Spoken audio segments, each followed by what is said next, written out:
Nelson Falcão Rodrigues foi escritor e jornalista, considerado o nome mais influente da dramaturgia brasileira. Seus enredos eram polêmico e mesclado de tragédias e humor. O escritor nasceu em Recife, Pernambuco, em 23 de agosto de 1912. Foi o quinto de 14 filhos. Seu pai, Mário Rodrigues, era deputado e também jornalista do Recife. Por questões políticas, mudou-se para o Rio de Janeiro, trazendo a família em 1916. Após alguns anos trabalhando no meio, Mário fundou o jornal Amanhã, em 1925. Nelson visitava as redações onde o pai trabalhava e desenvolveu interesse pela área. Aos 13 anos, iniciou como repórter policial no jornal Amanhã e abandonou os estudos durante a terceira série do ginásio.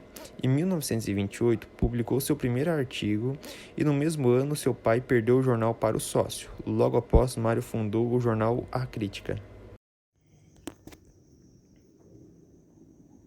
Características da obra de Nelson Rodrigues.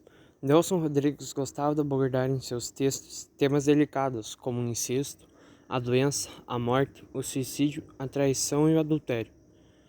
Com uma pegada polêmica e revolucionária, procurava apresentar a presença das máscaras sociais e a verdade interior dos personagens.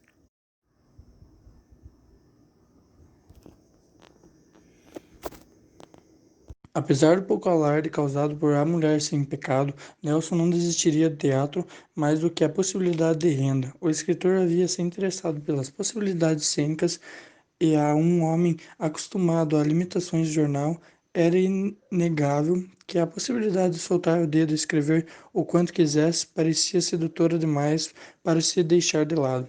E foi agarrado a essa possibilidade que Nelson Rodrigues escreveu em 1943, aquela que para muitos é considerada ainda nos dias atuais a sua obra-prima no plano da dramaturgia, Vestido de Noiva.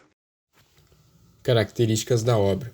O teatro entrou na vida de Nelson Rodrigues por acaso, uma vez que se encontrava em dificuldades financeiras.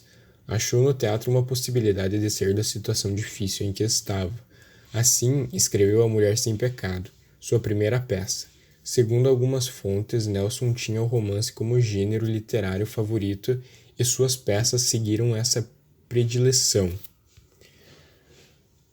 pois as mesmas são como romances em forma de texto teatral. Nelson é um originalíssimo realista. Não é à toa que foi considerado inovador. De fato, a prosa de Nelson era realista, e tal com os realistas do século XIX. Ele criticou a sociedade e suas instituições, sobretudo o casamento.